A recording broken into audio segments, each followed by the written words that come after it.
Robert Ludberg Show back and in full effect. I'm sick today, but I'm pushing through. It's got to be a Jordan flu game. It's got to be a Jordan flu game because we are talking GOATs. We're talking GOATs in honor of what Patrick Mahomes did. I got a new hat, so it's not the dirty white hat. That should give me a little superpower. But if you saw the thumbnail I put out earlier, I figured it was a good day to do a GOAT special. A GOAT special. And what I mean by that is we're going to talk about guys that are considered GOATs in their respective sports. As you can see them right there. Tom Brady, Patrick Mahomes, LeBron James, Michael Jordan. And we're going to play a game of one's got a GOAT. Meaning, I guess we could play it both ways. Who would you pick as the GOAT of GOATs? And then who would be the one guy you would eliminate from this GOAT board right here? So start thinking of that. Get that going. That's what I want to see in the comment section to start. Then we could play a little game of, ask me the GOAT of anything. You could just put a topic out there and tell me what you think the GOAT is, or I'll tell you what I think the GOAT is in that specific topic, or who the GOAT is in that specific topic. But in this one's got a GOAT game, first of all, I want to push back a little bit on the GOAT haters, because there are a lot of GOAT haters out there. There are people who go, why do you guys always have the Jordan LeBron debate? Oh, I'm sick of it. Or why do we always have to do this with Mahomes and Brady? Can't we just enjoy the game? Wrestling fans go, enjoy wrestling when you make an opinion or have an opinion about one company or another, or one wrestler or another. Here's the thing. I've done sports talk radio for my career, really, right? For a long, long time. And to me, the bedrock of sports talk debate is something like the GOAT debate. What is it that you argue with your pops about? What is it that you argue with your best friend about? What is it that you argue with random people in a bar about? Who's better than who? Why was this guy the best? I mean, I remember growing up with my dad, and it was Emmitt Smith and Barry Sanders. We had running back debates back then. Running backs used to matter. For all you kids out there, there was a time when people cared about running backs. Yep, it's the truth. It really is the truth. And I know you've probably been inundated with this today, with all the sports media stuff that's out there. And with this show, I'm trying to do a different twist. I'm trying not to come at you with the, run-of-the-mill stuff. And that's why we talk about, what's happened to me in my life. That's why we talk about, obviously, rap and wrestling and Marvel and all that stuff. And of course, I'm going to weave more basketball into this. I've built a big brand around the NBA over my career. So all that stuff will be, that's basically the themes of what I talk about. You can see it behind me. Superheroes, rap, wrestling, basketball. But I couldn't resist doing this game today simply because it was the Super Bowl. It was a very big game. And it did lend itself to Brady and Mahomes, which has become the NFL's version of Jordan and LeBron. Now, what's kind of funny about it is this. The NFL is not exactly like the NBA, where think about if an NBA player got sent to Pittsburgh or Green Bay. It would be like purgatory. This guy's been sent to hell. It's over for him. In the NFL, those are major markets. They're not major markets, but they're major franchises. They're major franchises. And the NFL doesn't rely on star power to the same degree. Doesn't rely on star power to the same degree because anything can draw in the NFL. It's the single most popular thing in this country. You could put any random game on Amazon Thursday Night Football, and people are going to watch that sucker. So, without further ado, one's got to go. Mahomes, Brady, Jordan, LeBron. I'll start with my pick of the one and true GOAT. And then I will tell you the one who's got a GOAT. Get out of this conversation, who doesn't belong. I mean, they all belong, obviously. I mean, Patrick Mahomes is so good. He's so good to already have done what he's done. What was the I saw it out there, the comparison between Brady and Mahomes in their first 7 years or whatever the case may be. Somebody put that out there. It was a pretty good graphic board. Let's see if I can find it again and put it up there because it had all their stats cross-referenced. And when you look at championships, Mahomes was right there. But then when you also look at, statistical accomplishments, Mahomes had passed him. I mean, this is not the one I was talking about, but this will do for this moment right here, just to give you that perspective. I mean, look at that. Patrick Mahomes, way more yards, way more touchdowns, fewer picks, just as many Super Bowls, more Super Bowl MVPs than Tom freaking Brady. Pretty damn impressive. And you got the Brady fans probably starting to feel like the Jordan fans, because the Jordan fans have been threatened by LeBron for a minute. That's why there is such a vociferous outrage whenever LeBron is mentioned as the GOAT. Because think about who you were if you grew up on Michael Jordan. I mean, Michael Jordan was a superhero, like Mike, Space Jam, Nike being built on the back of Michael Jordan. Culturally, I don't know if we'll ever see anything like that again.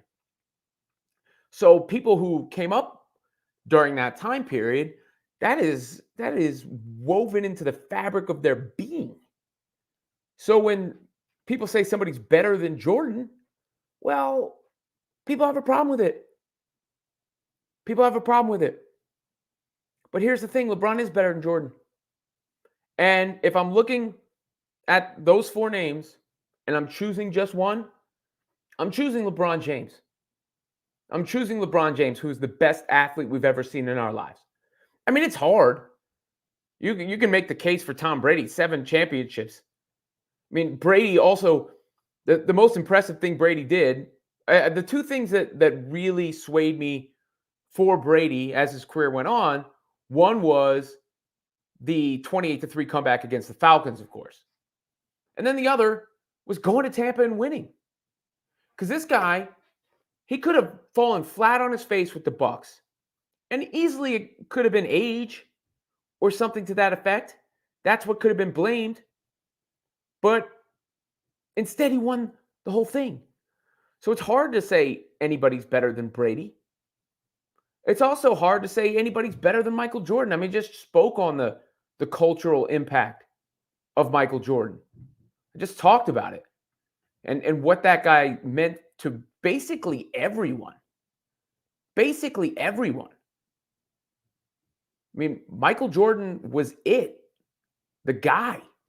That dude. And he was a killer.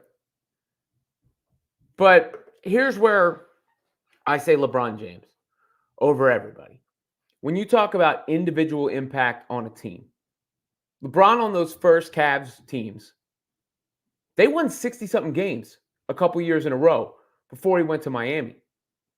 After he goes to Miami, the Cavs, during that 4-year span, following the 60-plus win seasons, during that 4-year span, they had the worst record in the entire NBA over those 4 years, while the Heat went to 4 straight finals. Then LeBron goes to, obviously, Miami and wins 2 out of 4, the one true black mark on LeBron's career. And if I was arguing for Michael Jordan or Tom Brady over LeBron, my argument would be neither of them have a moment as low as the 2011 finals, where the Mavericks obviously beat the Heat, and LeBron came up small. It's really the only time in his career he came up small. But he bounced back from that and got better. Then he goes back to Cleveland, and they go to 4 straight finals. They have the best record in the league. He leaves. They have the worst record in the league. The team he's on goes to 4 straight finals. He leaves that team, goes back, and they go to 4 straight finals. I mean, to go to, 9 out of 10 finals? That's wild. And that second Cavs version of LeBron is the best basketball player I've ever seen. In 2016, Not all rings are created equal. So I would say that 2016 ring might be the most important in the history of all championships. It's right up there. Coming back from 3-1 for one against a 72-win team, 4-2, for the Cleveland Cavaliers, who he had left, sort of garnering that retribution. Then he goes to the Lakers and wins again. I mean, forget how comically mismanaged the Lakers have been for the better part of this century. It wasn't until LeBron got there that they win. And they won the in-season tournament. Don't forget that. Bubble championship and in-season tournament. And then now he's still going. He's the oldest player in the league, but when he's got it going, maybe still the best player in the league. So if I got to choose one of these guys and one's got to go, I'm going with LeBron James. Ron Falco says, I think people liked Brady more as his career went on. People haven't changed their opinion of LeBron. Well, they should have. I mean, a lot of people, when LeBron went to the Heat the first time, they started rooting against him. And that became part of the fabric of their sports rooting identities because they were, so inclined to go against him after the whole I'm taking my talents. And then I think that the pep rally was actually even worse. The not 1, not 2, not 3, not 4. People hated that. They hated that. And that was that was rough. That was rough. And people, he also spurned, if you think about it, the Knicks fan base, the Bulls fan base, some of the biggest fan bases in sports. Not to mention, that was kind of the beginning of the 24/7 news cycle and social media. Because I think that not 1, not 2, not 3 thing, I don't think that was meant for everybody. I think that was just meant for Heat fans. But that was one of the first instances where what you said anywhere could be everywhere. So yeah, people hated him, and it took a long time for him to win other people over, or for, some people to stop hating him. But nonetheless, if I'm picking one of these guys, I'm picking LeBron James. Get your picks in the comment section. Who's your one true GOAT? And then who's the one that's got a GOAT from this conversation? Then if I'm picking one to eliminate, if I'm getting rid of one and saying that they don't belong with the others when they all do, clearly. I mean, you can't say they all don't belong. I mean, just look at those guys. You're talking about, the legends of their respective games. I got to say Patrick Mahomes. He's the one I got to eliminate. Even though Patrick Mahomes is the best quarterback I've ever seen. He's the best quarterback I've ever seen. But he's still so early in his career. So it's like when you project forward, you figure there's no way he's not going to be the GOAT or right there or just up there with those guys. But the thing is, they already did it. They already did it. And I don't want to put any negative vibes in the air. Obviously, you don't hope anything hinders his career, whether it be injury or anything else. But he hasn't done it yet. And, to be honest, Michael Jordan's the one who doesn't have the longevity. Michael Jordan's the one who quit to play baseball. I like to say I left to play baseball. But, he got to rest his legs. That was his version of load management. When you think about these teams, these dynastic level teams, they almost always break down, right? They almost always crumble at the end of the dynasty because it's just attrition and wear and tear. Jordan didn't have to experience that because he pieced out. And then he came back refreshed. And the thing with Jordan is no one ever remembers when he lost. They act like he never lost. Yes, he's 6-0 in the finals, but dude did lose some. I mean, he lost when he first came back. When I come back like Jordan wearing the 4-5, it ain't to play games with you, it's to aim at you, probably maim you. He came back and lost to the Magic. He lost to the bad boy Pistons 3 times. It was 1-3 against them. Never beat Larry Bird and the Celtics. So he lost. Not like so of all these guys other than Mahomes, Jordan actually has the shortest track record. Brady, that longevity helped add to it. Because he did play better for longer than we really ever expect. So the reason I have to bounce Mahomes is simply because everything we're doing is looking forward with him. I mean, he's already done it. That's the crazy thing. He's already had the Hall of Fame career. He's already top two. I don't care what anybody says. It's Brady and Mahomes. I just can't, even though he might be the best I've ever seen, I can't officially put him over Brady yet because of what Brady did for so long. Bill L says, my 49ers lost. They couldn't put Mahomes away. He is just too good.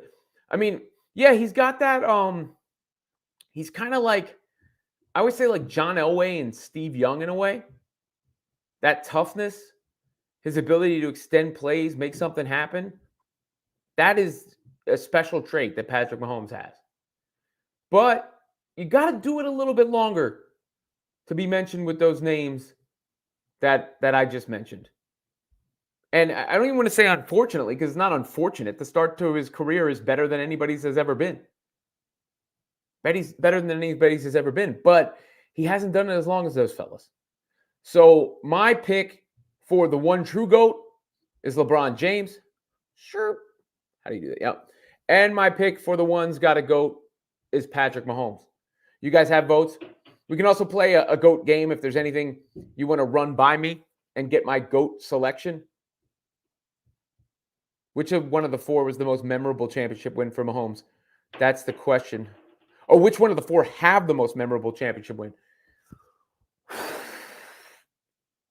That's got to come down to,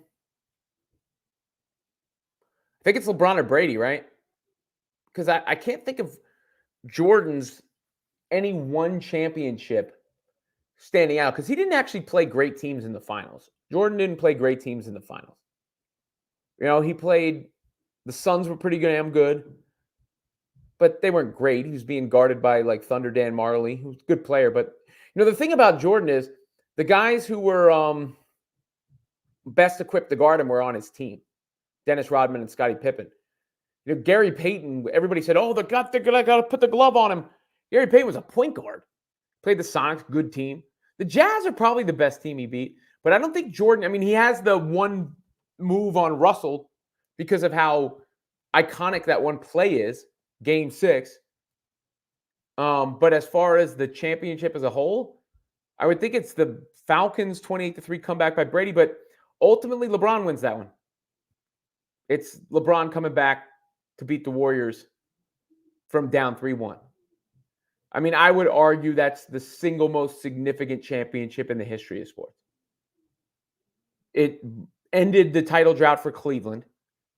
It redeemed him to the Cleveland fans after leaving. He beat the team with the best record in NBA history. And he became the first team to come back, or he fronted the first team to come back from a 3-1 deficit in the NBA Finals. And he became the only player still in NBA history to lead both teams in points, rebounds, assists, blocks, and steals in an individual series. King. Ernesto, the West was weak. The East was the beast back in that generation. Just facts. People look at the numbers. I don't even know if the East was that strong either. I mean, the teams that Jordan beat in the East, the best teams were at the beginning of his career. And they beat him a lot of times. Until, it was a combination of them getting older, him getting better, his team getting better, Scottie Pippen. The Celtics, got the best of Jordan. And the Pistons got the best of Jordan. And those were probably the best teams he faced. Now, eventually he did beat the Pistons. And then the other teams that he beat, like the Pacers, they were good. But Reggie Miller was their best player. And I loved Reggie Miller, but he ain't an upper echelon superstar in history. And who else? The Knicks, good team. Same goes for Patrick Ewing. Not like an upper echelon loaded team that Jordan beat. I mean, up until the Heat team, I used to always say Every team LeBron beat in the finals was better than any team Jordan beat in the finals. Now, LeBron's East was not that strong either. So before the people come back with that, I'm not saying he was going through a murderer's row in the East either. And by the way, when we have these conversations, I ain't hating on anybody.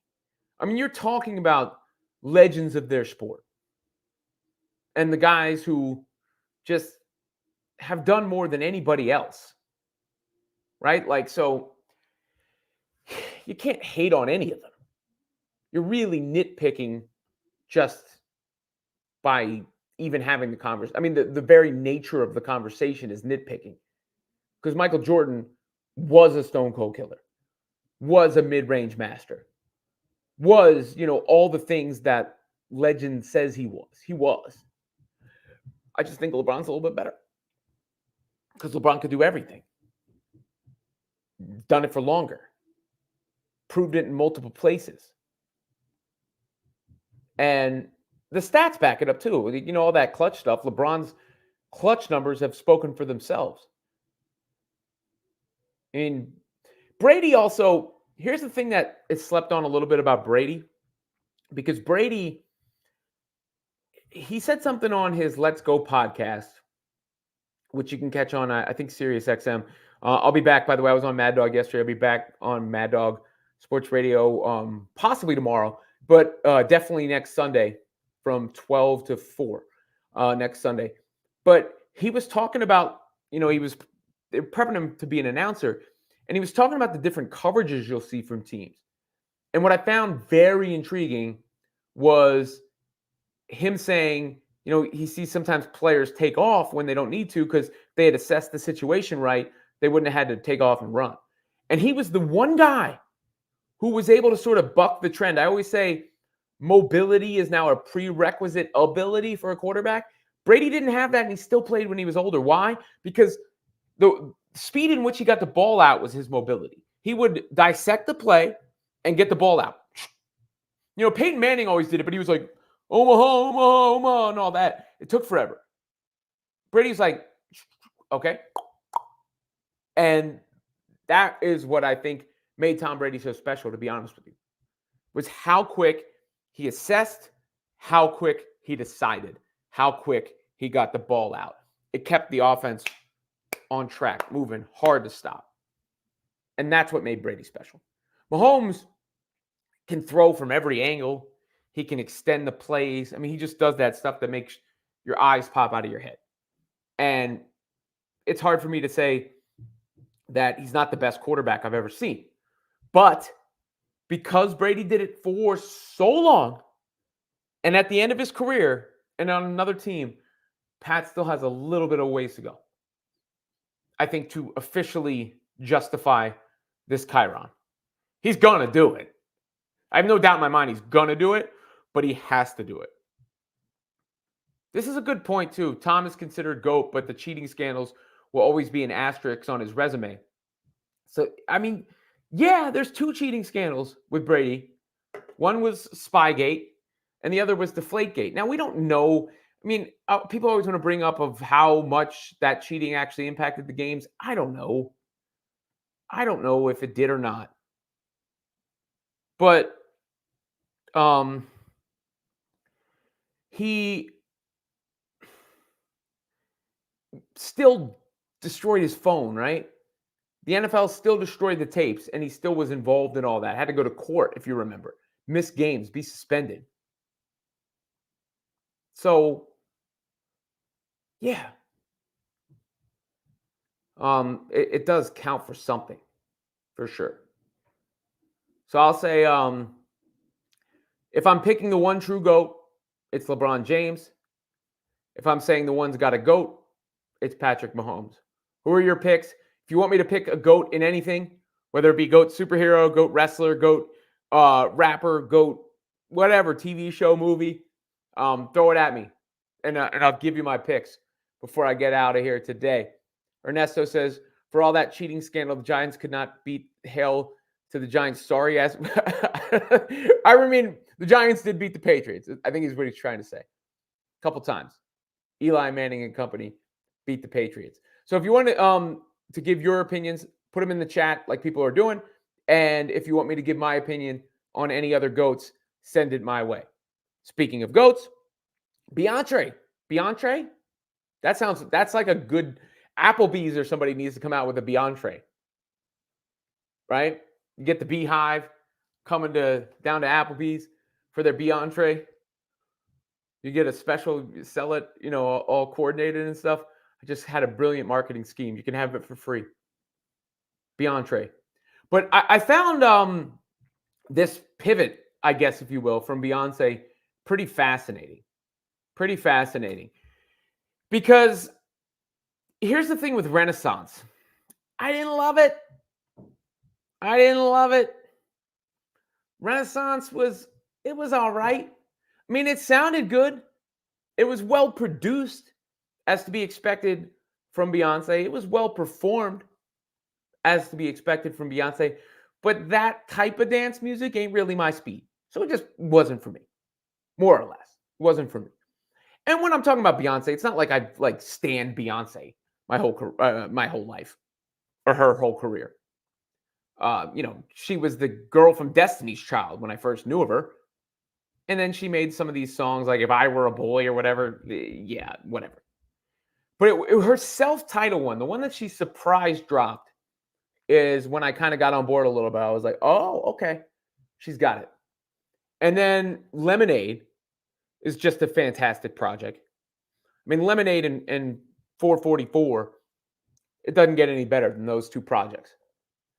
And then she has kept her career going and put out some great stuff here and there. The Renaissance thing just wasn't for me specifically. But this country thing and this Texas Hold'em joint, that goes hard. That Texas Hold'em song goes hard. That is a hit. I like the album artwork too. It's very classy. The aesthetics of that album artwork are very good. Very classy. Beyonce, that song is great if you haven't heard it yet. And this country thing, it's like act 2. When I say pivot, I mean this is pre-planned, right? But I also find it very amusing that it comes on the heels of the Grammy speech from Jay-Z, because it will be hilarious if she puts out a country album and finally wins Album of the Year with the country album.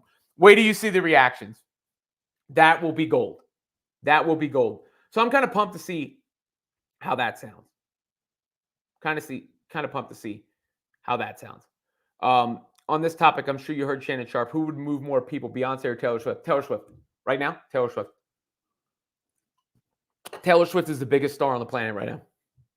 I don't think it's close. I mean, when you look, this is beyond. They're both great artists. Beyonce's also like, I don't want to say past her prime, because that's not fair. She's not past her prime in the sense that she's still putting out great work and still perfectly within her capabilities. But the hottest she's ever been has passed.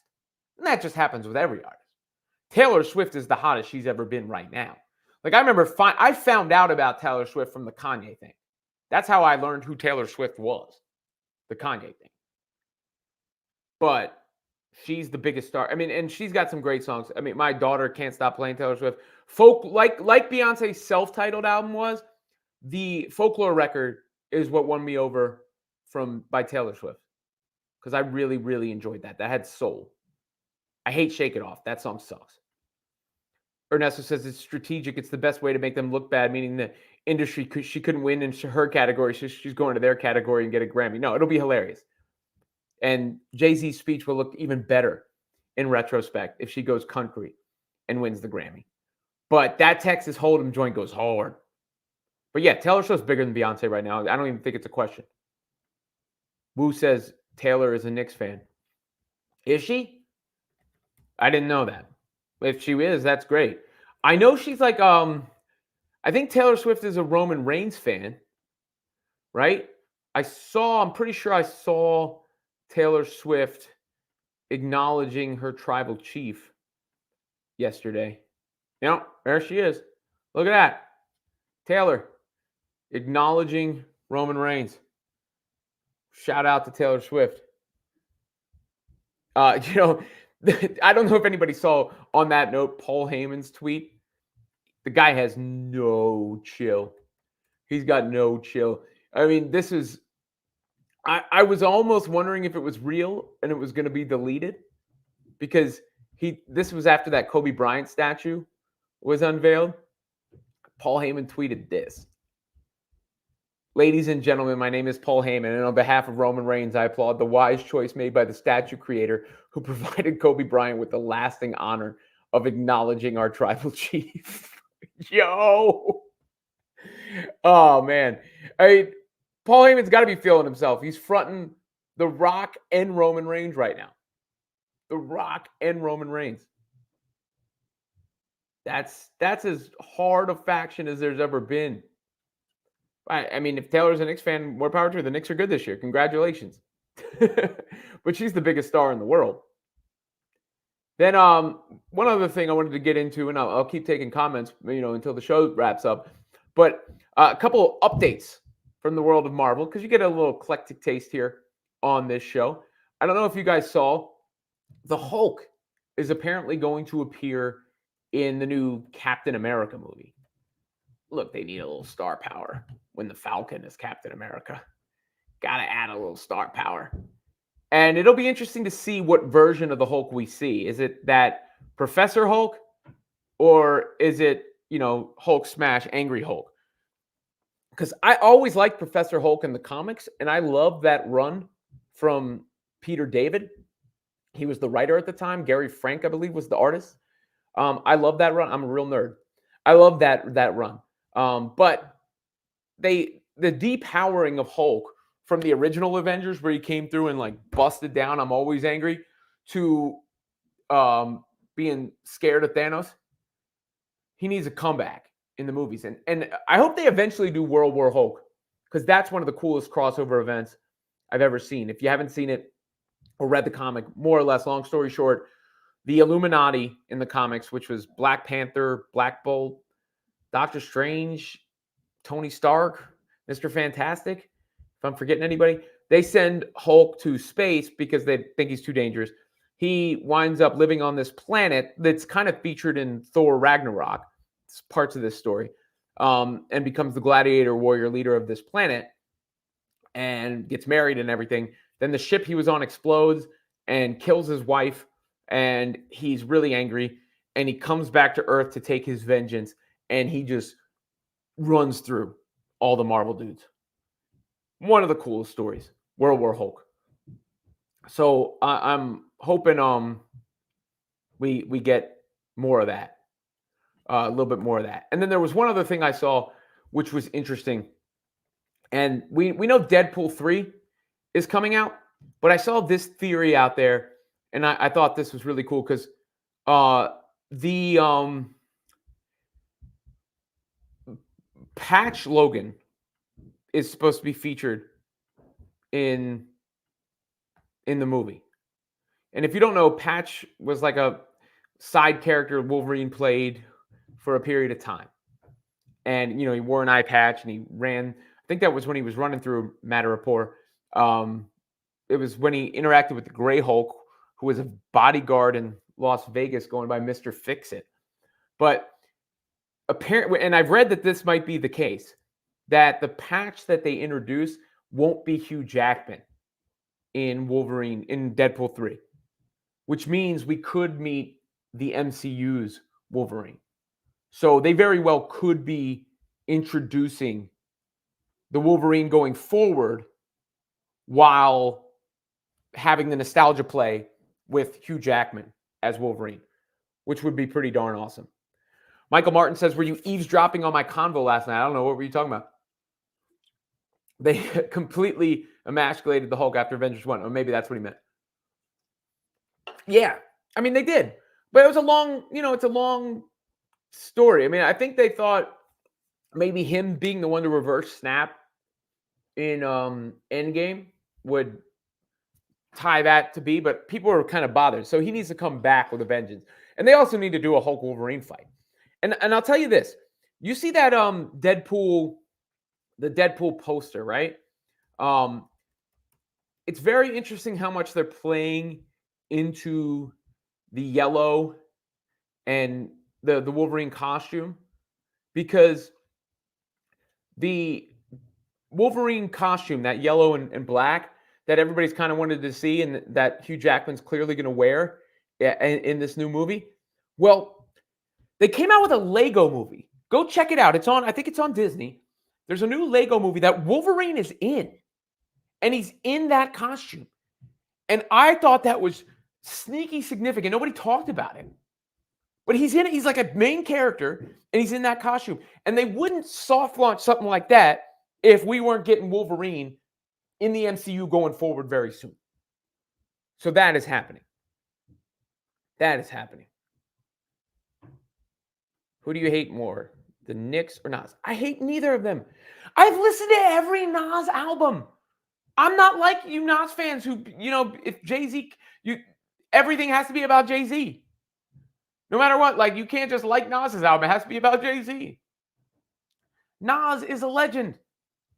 And I love this new run he had with Hit Boy. I think it helped redeem him in a sense, because he had been very dormant for a long time. That's a one hot album every 10-year average.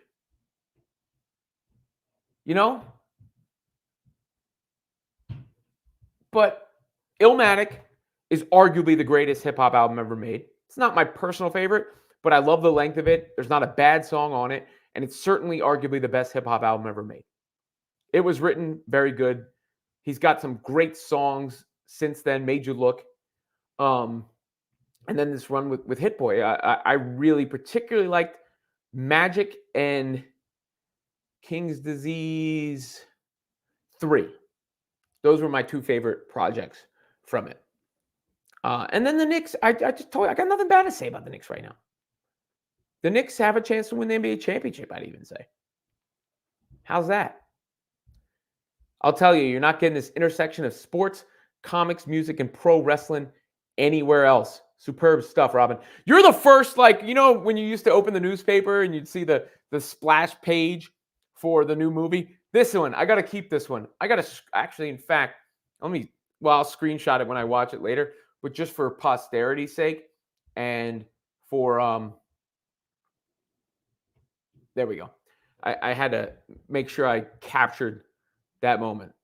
Thank you for that comment.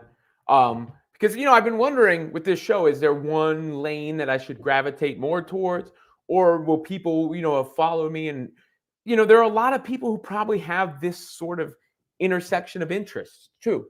So I've been rolling with it. By the way, analytics on the show coming back pretty good from what I see in the YouTube app. So thank you guys. I mean, the jump in subscribers, the watch time, hundreds of hours, we're up in the 100,000s of views now too. All, the shorts I do really well too. So slowly but surely. And if anybody has any suggestions, I'm open to them. As far as, you guys are you guys who were here in the chat and who are watching later, if you can't make it in the chat, you're the ones, they used to say in the radio business, the P1s, meaning when you had a radio in your car and you would program it and P1 was that station you always went to. You're the P1. So I said in the opening when I got written up by Barrett Sports Media, and shouts to them for doing that when I first launched this show, that you guys would be the program directors. You're going to help me out. And I know I got to keep making it better. I know I got to keep upping the production value. I know I got to keep bringing in more guests, all these sort of things that I'll do, expanding the brand, all these sort of things that I'll do. But what it is at its base is important. And if you all like that mix that I've been hitting you with so far, that's what I like. I'm talking about what I like. So hopefully you like that and that energy. Appreciate all you guys in the comments. Robin Lundberg Show, Monday through Thursday, 8 p.m. That's what, we're rocking with right now. I've been trying to keep it consistent and hit it every day, whether I'm not feeling great, I got other things going on, whatever. Consistency is key. But, the fact that I can count on y'all to be here and hear my thoughts. It's pretty cool. Pretty cool. And I see some of these videos that we've done. Like I did one on the dunk contest last week that's just been growing and growing. Did the interview with Peter. Uh, Paul Heyman is the GOAT.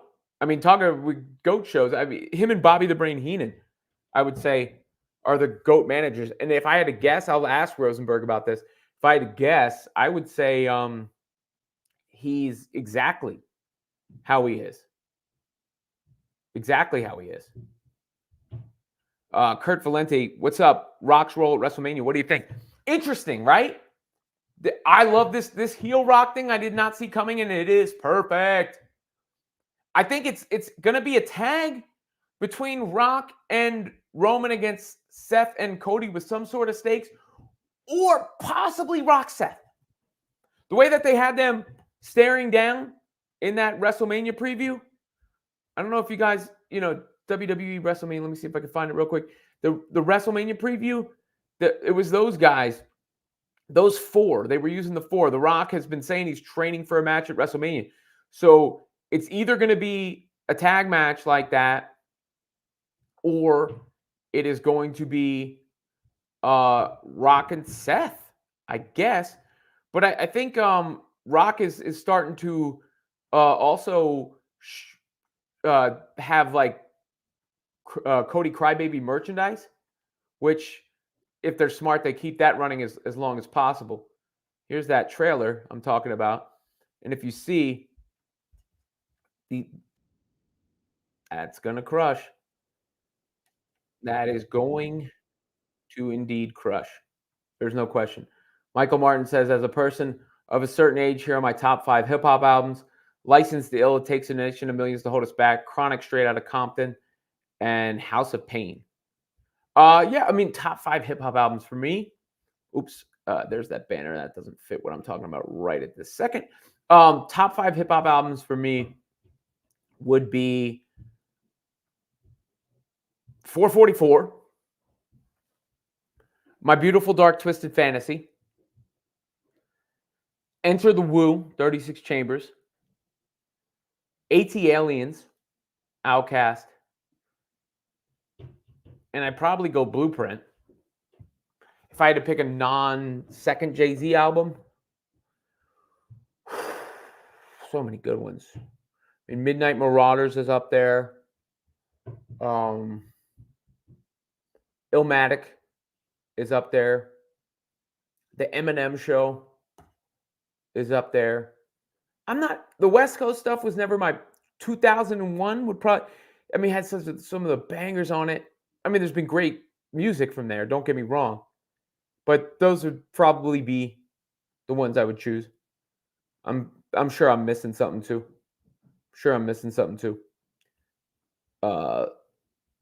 Yeah.